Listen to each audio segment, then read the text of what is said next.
Ang walang kapantay na martial god, unang yugto. Kabanata 846, ang desisyon ng Snow Zone Cultivator. Ngunit hindi inisip ni Lin Feng na ang pagbibigay ng kanyang mga kayamanan ay ang pinakamagandang bagay na dapat gawin. Gayunpaman, sa ibang grupo, walang nagtanong sa kanya kung ano ang gusto niya. Agad sana siyang sasalakayin at ninakaw ang mga kayamanan sa kanya. Kumikislap ang mga mata ng matandang naliligo sa liwanag ng bituin. Tumango siya sa katumango. Ipinapanukala ni Tian Shuzi na tanungin ang opinyon ng lahat, ang pinuno ng Tianqi ay hindi makapagpasya sa kanyang sarili. Kailangan niyang protektahan si Tianqi at ang mga tao mula sa 7 Snowy Peak na bumubuo sa isang demokrasya. Tian Shuzi, gusto mong hayaan ang lahat na magpasya kung alin ang sinasang ayunan ko, ngunit kailangan mo munang humingi ng tawad sa lahat ng nagawa mo noon. Mahinang sabi ng matanda. Tumanggo si Tian Shuzi, wala siyang pakialam. Lumakad siya pasulong at yumuko sa harap ng 3 Zone Cultivator at Lin Feng habang sinasabi. 3 kong kapatid, nagkamali ako at gusto kong humingi ng tawad. Lin Feng, hindi namin gustong nakawin ang iyong mga kayamanan ngunit para kay Tianqi, kailangan nating makita kung ano ang iniisip ng lahat. Sana ay iyong maintindihan. Kung iniisip mo si Tianqi, hindi mo hihilingin ang opinyon ng lahat. Mapanuksong sabi ng Fire Zone Cultivator. Orihinal na gusto ni Tian Shuzi ang mga kayamanan para sa kanyang sarili. Nang mabaigo lang siya humingi ng opinyon ng lahat. Kahit anong isipin mo, dedikado ako kay Tianqi. Mahinahong sabi ni Tian Shuzi na parang walang pakialam. Pagkatapos ay tumingin siya sa hangin at sinabi, "Brother, gumawa tayo ng pangwakas na desisyon." Tumanggo ang matanda at sinabi, "Okay, ang 7 peak ay maaaring magpasya at ang kanilang desisyon ay kumakatawan sa huling opinyon ni Tianqi." Pagkatapos ay nakipagkamay ang matanda at sa isang iglap, lumitaw ang 7 bituin sa langit na kumakatawan sa 7 taluktok ng nyebe. Kung sa tingin mo ay dapat nating itago ang mga kayamanan ni Lin Feng pagkatapos ay hayaan ang mga bituin. Kung hindi ka pumayag, sirain mo ang bituin. Mahinang sabi ng matanda. Isang hininga mamaya, isang bituin ang nawala. Kinakatawan nito si Tian Zuan, syempre hindi sila pumayag. Nakipagkamay si Tian Shuzi, hindi lang nawala ang bituin ni Tian Shu kundi higit pa doon, lalo itong nakakasilaw. Gusto nilang kunin ang mga kayamanan ni Lin Feng. Ang Snow Zone Cultivator ay tumalon sa hangin at naglabas ng nakakatakot na lakas. Bigla, bukod sa bituin ni Tian Shu, nawala lahat ng iba pang mga bituin. Ang karamihan ay nagulat sa matandang Snow Zone Cultivator. Ano ang kahulugan ng lahat ng ito? Sabi ni Tian Shuzi, bago idinagdag. Hindi mo iginagalang ang opinyon ng lahat.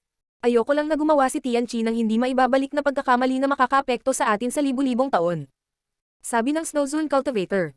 Pagkatapos ay tumingin siya pabalik sa bituing cultivator na si Zun at sinabi, "Brother, may ilang tanong ako." "Sige lang," sabi ng matanda habang tumatango. "Kung si Yu Tianji si Lin Feng, malulutas ba natin ang sitwasyon sa ganitong paraan?" Tanong ng Snow Zone Cultivator. Nakita ko na si Tianji na lumaki at isa siyang hindi kapani-paniwalang henyo. Tsaka alam ko ang ugali niya kesa sa iba. Lahat ng ginagawa niya ay para kay Tianqi at balang araw ay magiging haligi siya ng ating estado, hanggang sa maging pinuno siya. Naiintindihan mo naman di ba? Salamat sa iyong pagtugon. Kung si Tianji ay si Lin Feng, hindi kikilos si Tian Shuzi sa ganoong paraan. Hindi niya sana hihilingin sa lahat na magdesisyon para sa kanya.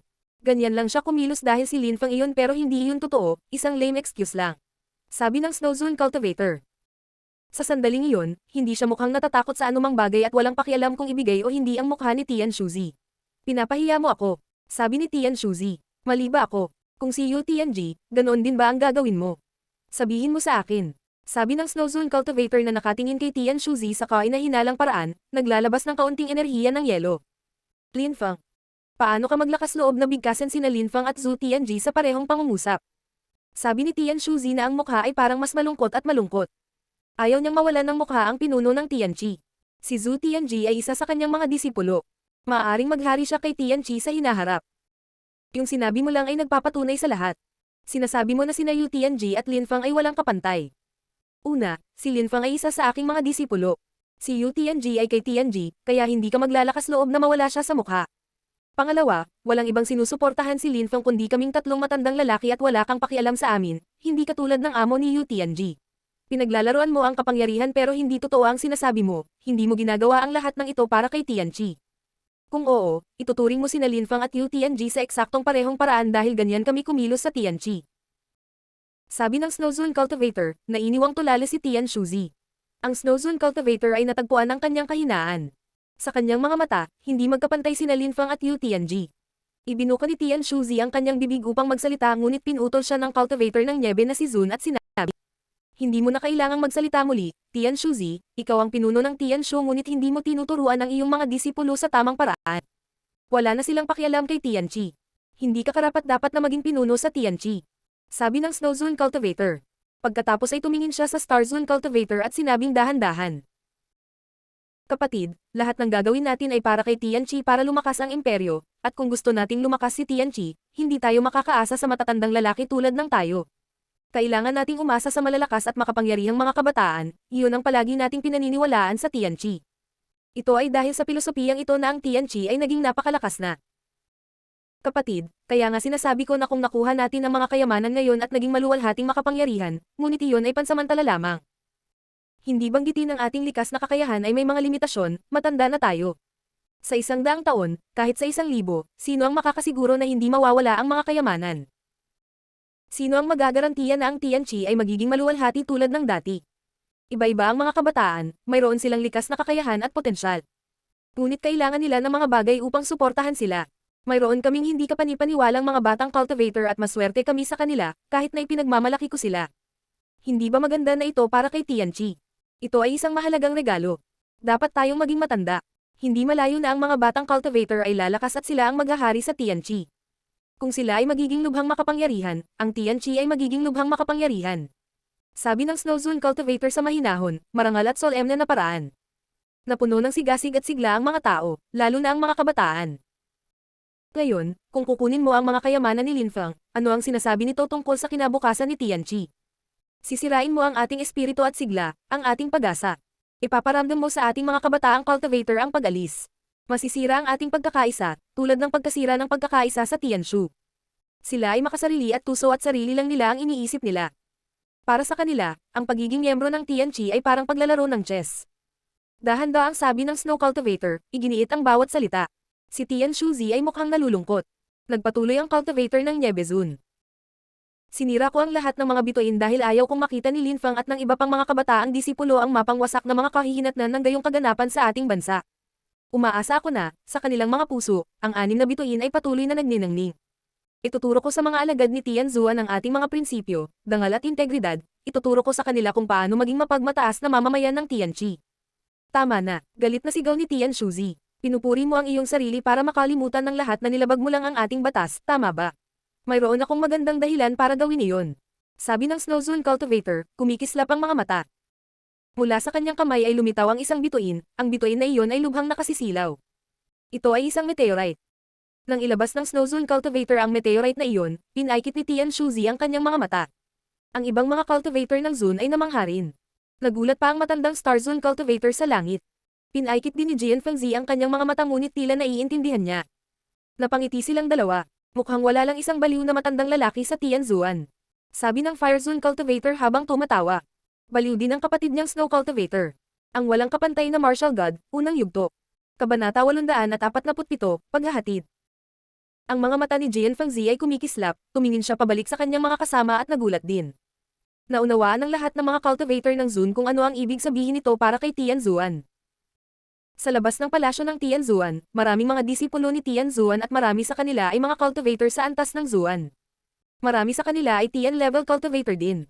Noong una, nagulat sila at pagkatapos ay tila naiintindihan nila na ang meteorite ay may kinalaman kay Tianzuan. Ang Snow Zone Cultivator ay dahan-daang naglakad at tumitig kay Linfeng. Iniunat niya ang kanyang kamay at mabilis na lumipad ang meteorite. Pagkatapos ay naging isang napakalaking bato kung saan nagsimulang lumitaw ang mga kakaibang marka. Iyan ay mga banal na marka. Pinaikit ni Linfeng ang kanyang mga mata. Tila ang mga tao ni Tianqi ay nagbigay ng malaking kahalagahan sa batong iyon. Mayroong 2 karakter sa bato. Tianzuan. Ang mga salitang iyon ay isinulat ng napakagandang sulamay. Tila ang mga salitang iyon ay naglalaman ng kapangyarihan ng langit. Gayunpaman, may marka sa batong iyon. Ito ang batong Tianzuan. Si Tianshuzi ay namangha. Nakatutok siya sa bato sa harap ni Linfeng, mukhang matako. Ang 7 taluktok ng Tianqi ay napakatanda na. Sila ay nilikha ng kanilang makapangyarihang mga ninuno at pinanday sa paglipas ng mga siglo. Bukod sa mga karaniwang kayamanan na tinataglay ng karamihan sa mga imperyo, ang bawat taluktok ay may sariling mahalagang kayamanan. Ang mahalagang kayamanan ni Tianzuan ay isang meteorite. Ipinadala ng mga ninuno ni Tianzuan ang mahalagang kayamanan na iyon noong panahong maunlad si Tianzuan. Hawak nito ang isang hindi kapanipaniwalang kapangyarihan. Ito rin ang pinakamisteryosong kayamanan na pag-aari ng alinman sa 7 taluktok. Naglalaman ito ng explosive power na hindi maintindihan ng 6 pangpik. Ang mga supling lamang ni Tianzuan ang makakaintindi nito sa ilang kadahilanan. Kahit na karamihan sa mga tao ay hindi alam kung anong uri ng salamangka mayroon ito, ang mga pinuno ng Tianzuan ay ang tatlong matandang cultivator ng Zun. Ang mga Zun cultivator ng Niebe, Apoy at Espada. Noong bata pa sila at ordinaryong cultivator, ayaw ng maraming tao na maging pinuno sila ng Tianzuan. Gayunpaman, nakuha nila ang bato at ang kanilang antas ng paglilinang ay nagumpisa ng may hindi kapani-paniwalang bilis. Napakabilis, wala nang sino man sa Tianqi ang gustong lumaban sa kanila. Gayunpaman, pagkatapos nito ay nawala ang bato. Maraming tao ang nag-isip na ang bato ay hindi maipapasa at ang Tianzuan ay bababa na. Walang nakakaalam na ang bato ay nasa kamay ng Snowzone cultivator. Linfeng, lumuhad ka, mataimtim na sabi ng cultivator ng Snowzone. Tumibok ang puso ni Linfeng, nanginginig. Nakatitig siya sa bato ng Snowzone cultivator at tila nag-aalangan. Gayunpaman, nang tingnan niya ang Snowzone cultivator at makita siyang ganoon kaseryoso, napansin din niya kung gaano siya katanda. Mukha siyang matanda ngunit matalino at may makikitang pagkainip din sa kanyang mga mata. Dahan-daang lumuhad si Linfeng sa harap ng meteorite. Linfeng, ang batong ito ay ang espiritu ng dugo ni Tianzuan, nasaksihan nito ang mga kasukdulan at paghina nito sa paglipas ng panahon. Kinakatawan din nito ang ating mga tradisyon. Sabi ng Snowzone cultivator. Sa sandaling iyon, naunawaan ni Linfeng ang ibig sabihin ng matanda. Gayunpaman, hindi pa rin siya makapaniwala, parang biglaan. Hindi lang si Linfeng ang nakakaramdam ng ganoon, pareho ang naramdaman ng lahat. Pareho silang nagulat at nagulat. Ang mga tradisyon ni Tianzuan. Imposible. Galit na sigaw ni Tian Shuzi habang nakatitig sa Snowzone cultivator. Dagdag pa niya, paano ka naman magiging pabaya? Ang batong iyon ay lubhang mahalaga at kumakatawan kay Tianzuan. Ako, si Tian Shuzi, tumanggi. Paano mo haharapin ang gayong mahalagang bagay sa paraang parang bata? Iminumungkahi ko na kunin ni Tianqi ang iyong bato at ibigay ito sa isa pang Snowy Peak. Tumahimik ka, malamig na sabi ng Snowzone cultivator bago idinagdag, ako ay isang pinuno ng Tianzuan at ito ang aming kasaysayan. Kaya kung magpasya kung sino ang tatanggap ng mga kayamanan nito.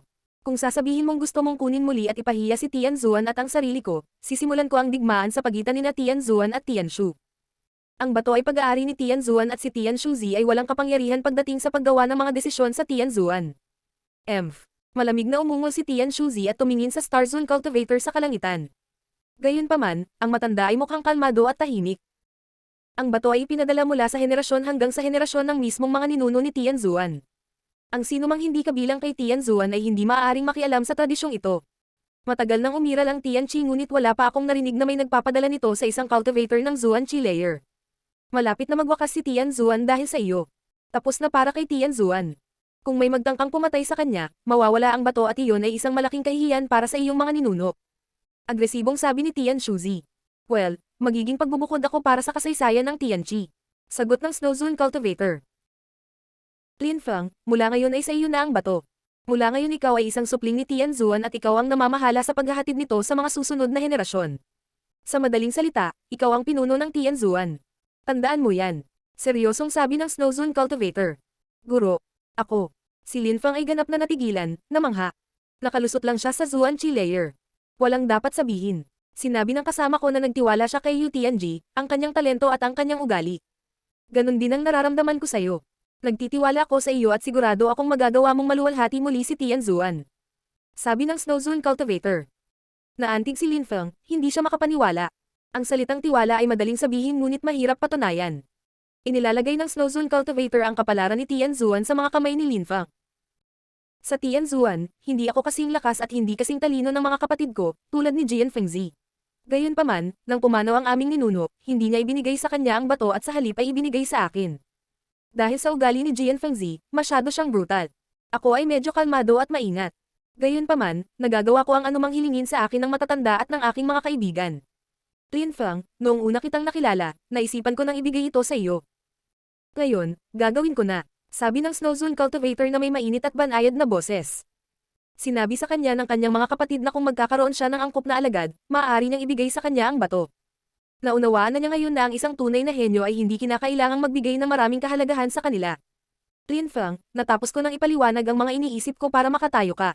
Ilagay mo ang iyong dugo sa bato. Sa pamamagitan ng paglalagay ng iyong dugo sa bato, ibibigay mo ang iyong panunumpa. Tanggapin ang tradisyon ni Tianzuan. Mataimtim na sabi ng Snowzone cultivator. Napakabigat ng pakiramdam ng puso ni Linfeng. Gayunpaman, tumayo siya at pinutol ang kanyang daliri para damanak ang kanyang dugo sa bato.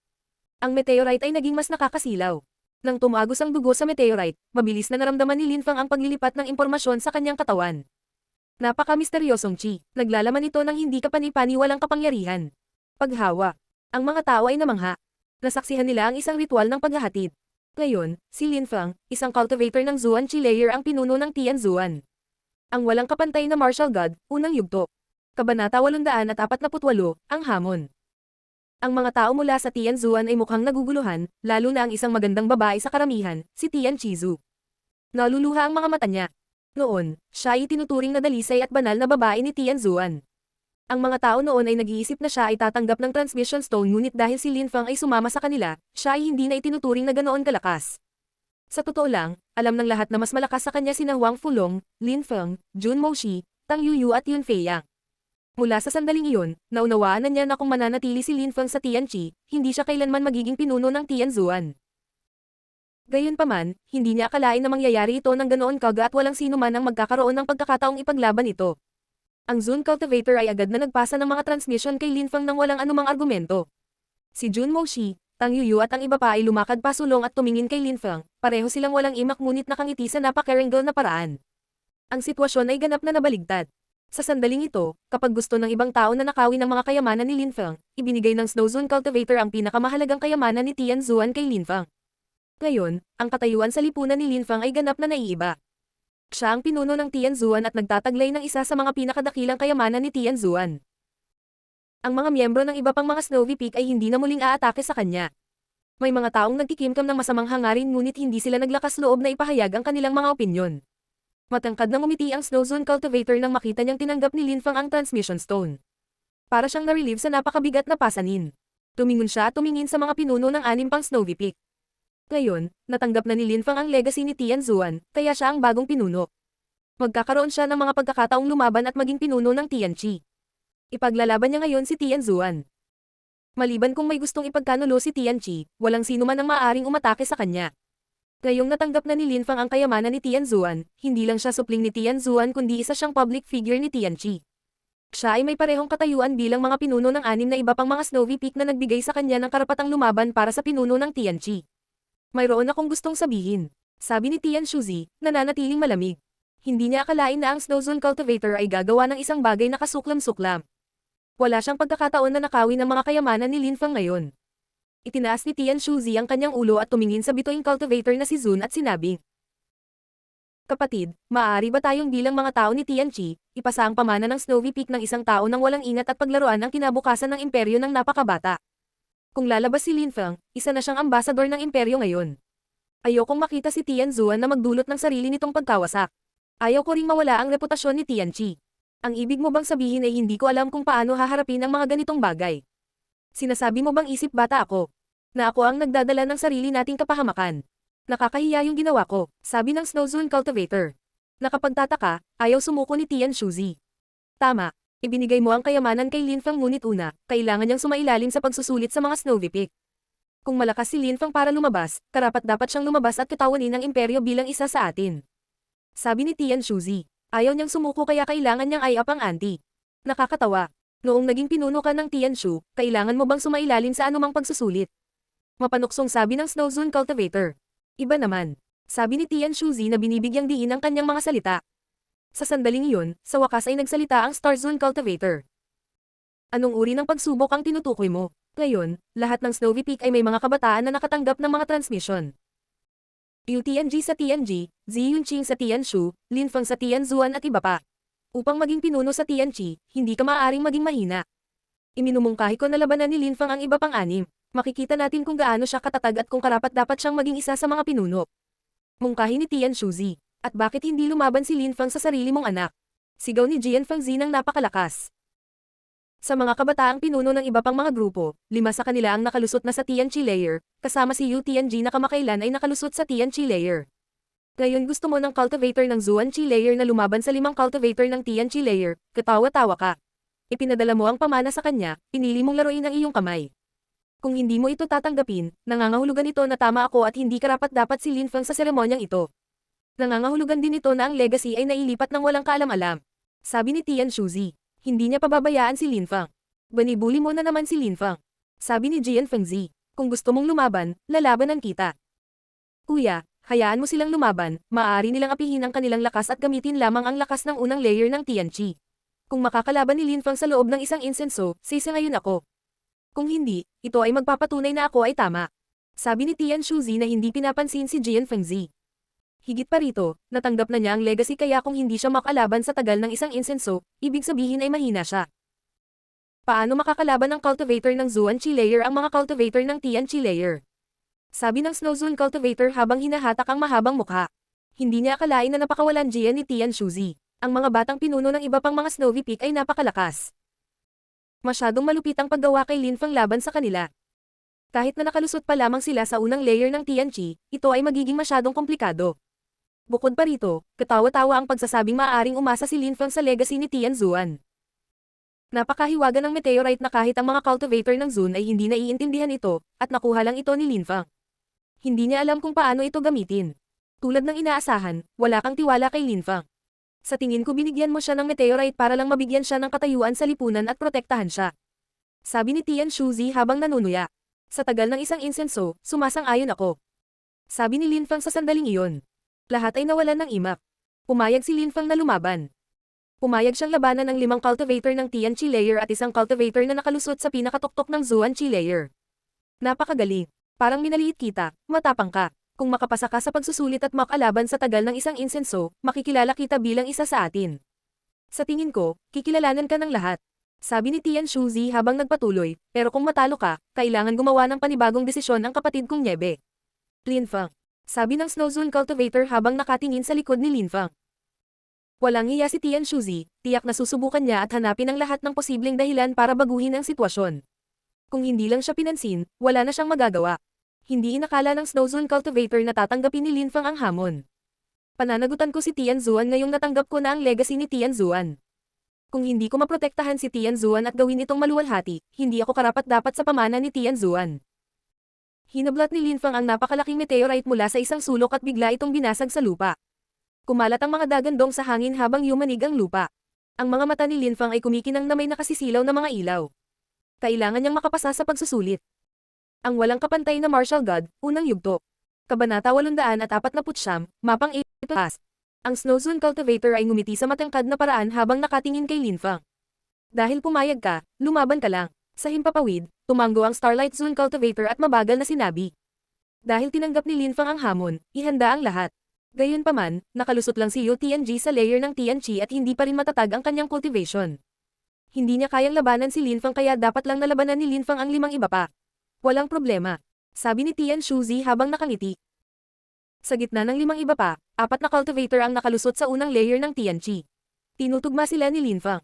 Pagkatapos ng napakaraming laban, kahit na ang isang cultivator sa tuktok ng Zuanqi layer ay mahihirapang labanan sila. Yunqing, ang labanang ito ay mahalaga at ang kinabukasan ni Tian Zuan ay nasa iyong mga kamay. Dapat mong gamitin ang iyong buong lakas at huwag magpakita ng awa. Kung hindi ito kakayanin ni Lin Fang, nangangahulugan ito na hindi siya karapat-dapat na matanggap ang legacy. Ang pagpapakita ng awa ay isang malaking pagkakamali. Sabi ni Tian Shuzi kay Zi Yunqing. Mukhang siya ay mabait at sinusubukang tulungan si Tian Zuan. Gagamitin ko ang buong lakas ko. Sabi ni Zi Yunqing habang tumatango. Kumikislap ang kanyang mga mata. Sa sandaling iyon, ang 4 na iba pa ay lumabas mula sa karamihan. Ang kanilang chi ay hindi kapani-paniwala at sila ay mukhang misteryoso, hindi maarok, na parabang sila ay isa sa Earth. Maaari nilang hiramin ang lakas ng Earth at langit. Huwag pigilin ang iyong sariling lakas, ang iyong lakas ay hindi hihigit sa unang layer ng Tianqi.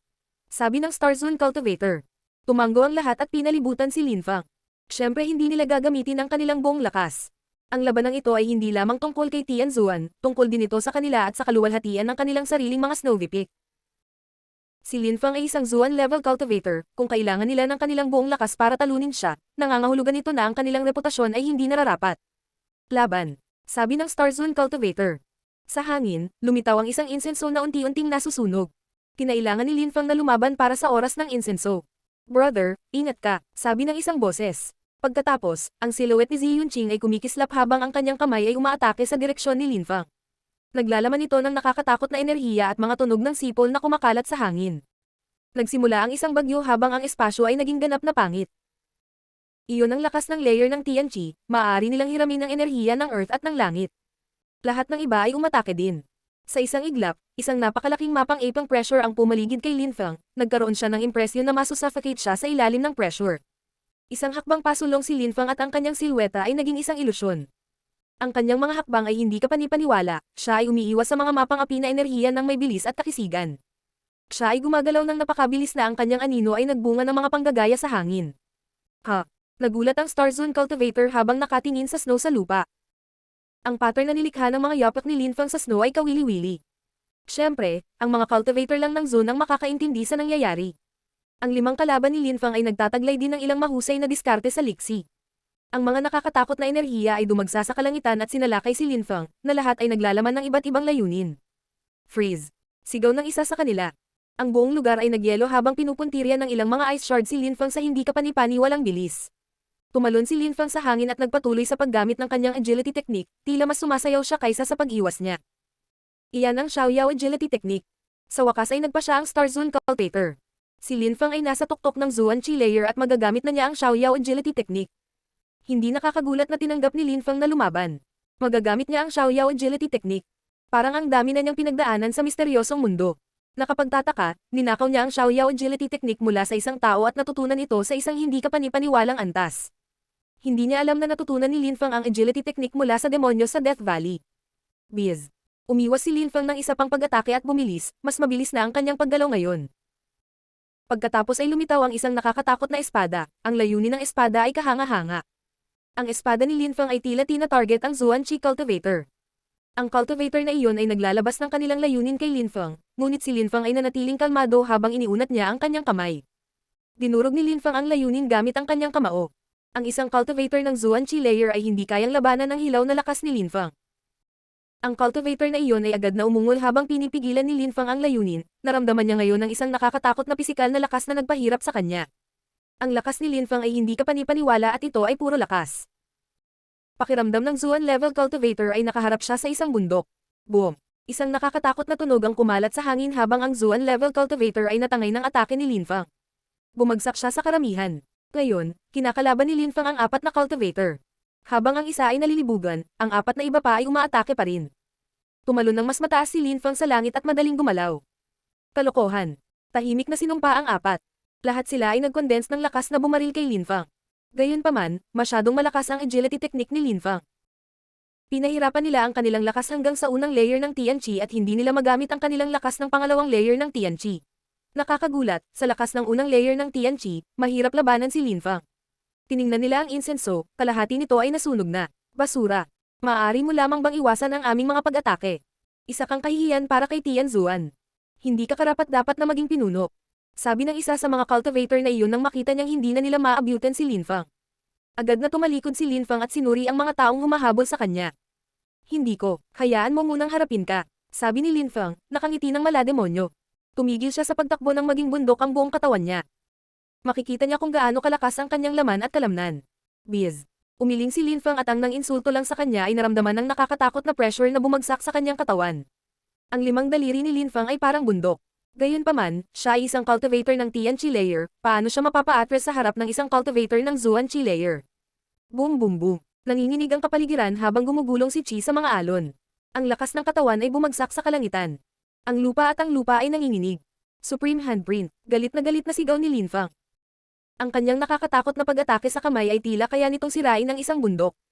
Ang kanyang 5 daliri ay nag-diffuse ng kakaibang mga ilaw. Ang kanyang pag-atake ay walang anumang damage. Sinigaw ni Linfang ang pangalan ng kanyang pag-atake ngunit hindi talaga ito isang kasanayan. Gusto lang niyang itago ang tunay niyang lakas. Boom! Ang lupa ay nanginginig. Ang silweta ng kalaban ni Linfang ay gumuhit sa kalangitan na parang bulalakaw at bumagsak sa lupa. Nasa lupa ang kalahati ng katawan niya.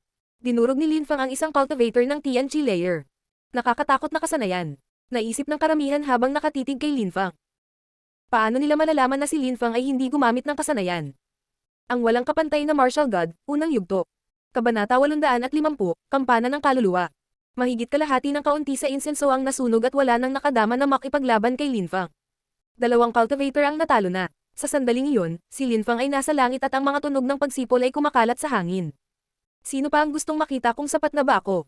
Sabi ni Linfang habang nakatitig sa 3 pang kalaban.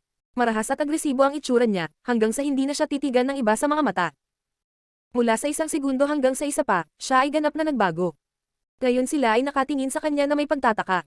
Kailangan nilang mag-ingat, hindi na nila maaaring maliitin si Linfang. Pareho sila ng nadurog lang lupa. Umaasa din sila sa lakas ng unang layer ng Tianqi. Titikman ko ang iyong supreme handprint. Sabi ng isa sa kanila habang naglalabas ng konting battle energy. Nililipad ng hangin ang mahaba niyang buhok at damit. Tumalon siya sa langit at naglabas ng hindi kapani-paniwalang lakas. Sa sandaling iyon, naramdaman ni Linfang na nakaharap siya sa isang malaking bundok. Dong, dong. Tumalon ulit yung taong yun. 3 metro lang ang layo niya kay Linfang. Isang hakbang pa at makakarating na siya sa tabi ni Linfang. Mountain Print, galit na sigaw ng cultivator na iyon.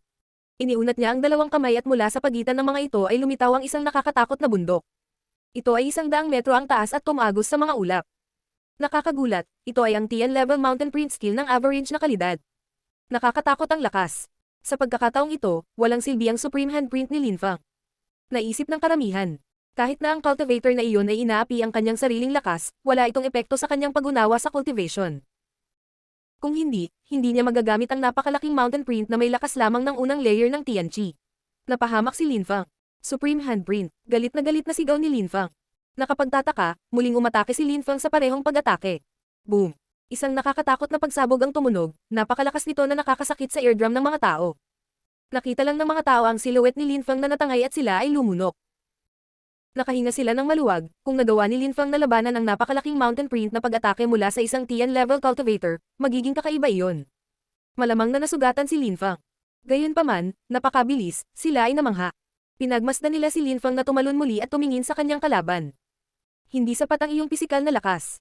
Subukan muli. Ang taong iyon. Ang karamihan ay nanonood kay Linfang. Hindi sila makapaniwala sa kanilang mga mata. Ang kalaban ni Linfang ay natigilan din. Tumalon siya paarap at muling nag-condense ng lakas. Isa pang dambuhalang bundok ang lumitaw, na hinahamon ang lakas ni Linfang. Boom! Ginamit muli ni Linfang ang kanyang pag-atake sa kamay. Kumalat sa hangin ang mga dagandong at maging ang mga basag na tunog. Tumalon muli si Linfang, hindi na niya hinintay na makalapit ang bundok. Ibinato na lang niya ang sarili dito. Muling kumalat sa hangin ang mga dagandong at tunog ng pagsabog. Kasing lakas ng dati ang mga tunog at hindi na makayanan ng mga tao, dumudugo na ang tenga. Boom boom boom, pinakamataas na handprint. Ginamit muli ni Linfang ang kanyang pag-atake sa kamay ng nahati sa 2 ang napakalaking bundok. Sa pagkakataong ito ang Tian-level cultivator ay umungol at umubo ng kaunting dugo. Tumalon muli si Linfang at ginamit ang kanyang Xiaoyao agility technique. Tumitaw siya sa harap ng kanyang kalaban na malawak na nagmulat ng kanyang mga mata, hindi may pagtanggol ang sarili. Pumunta ka, hindi sinuntok ni Linfang ang kanyang kalaban at sinabihan siyang umalis. May natitira siyang 2 kalaban. Sa sandaling iyon, 3/4 ng insenso ang nasunog at 3 tao na ang natalo. Ang mga tao ni Tianqi ay namangha. Hindi sila makapaniwala na ang 3 iyon ay natalo ni Linfang. Kahit na inapi nila ang sarili nilang cultivation level, mayroon pa rin silang lakas ng unang layer ng Tianqi. Si Linfang ay isang Zuan level cultivator lamang kaya naisip nila na si Linfang ay hindi makakalaban sa kahit anong tagal ng panahon. Ngayon ang tanong ay, magagawa ba ng mga taong iyon na labanan si Linfang sa natitirang oras? Boom boom boom. Nakita ng karamihan si Linfang na tumalon pasulong patungo sa 2 pa. Sa pagkakataong ito, si Linfang ay nagsasagawa ng offensiba. Isang nakakatakot na espada na si Qi ang sumalakay sa kapaligiran.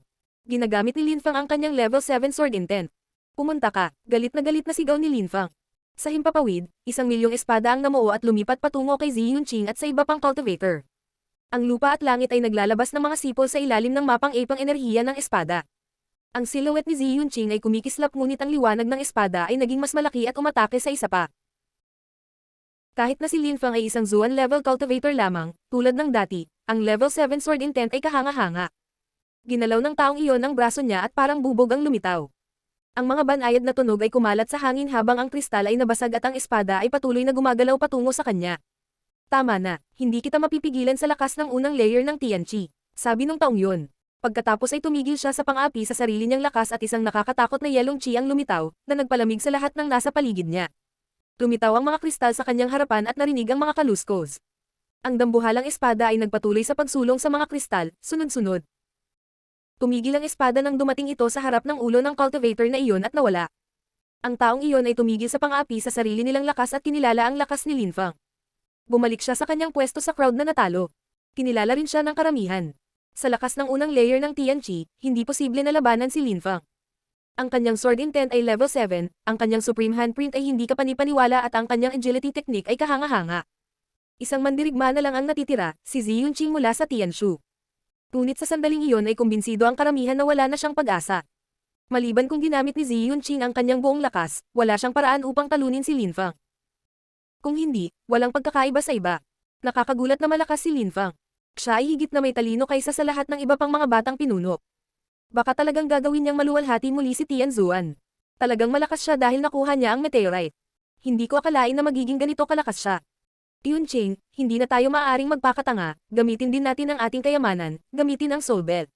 Kung hindi, hindi magiging patas ang labanan. Nagpa siya si Tian Shuzi na hikayatin muli ang laban. Mula sa kanyang kamay ay lumitaw ang isang gintong liwanag na ibinato niya kay Zi Yunqing na agad itong hinawakan. Ito ay kayamanan ni Tian Shu. Ang mga tao ni Tian Zuan ay namangha, lalo na ang tatlong cultivator ng Zun. Masyadong malayo ang mararating ni Tian Shuzi. Nakapagtataka, sinasabi niya na si Lin Fang ay napakalakas lamang dahil sa meteorite ni Tian Zuan, hindi na ito kompetisyon ng pagiging patas, ngunit isang dahilan para talunin si Lin Fang. Si Zi Yunqing ay isang Tian-level cultivator, hindi ba ito hindi patas? Sa kasaysayan ng Tianqi, hindi pa kami nagkaroon ng ganitong uri ng insekto. Sabi ng Snow Zone cultivator. Inaasahan niyang malalabanan ni Lin Fang ang huling pag-ataking ito.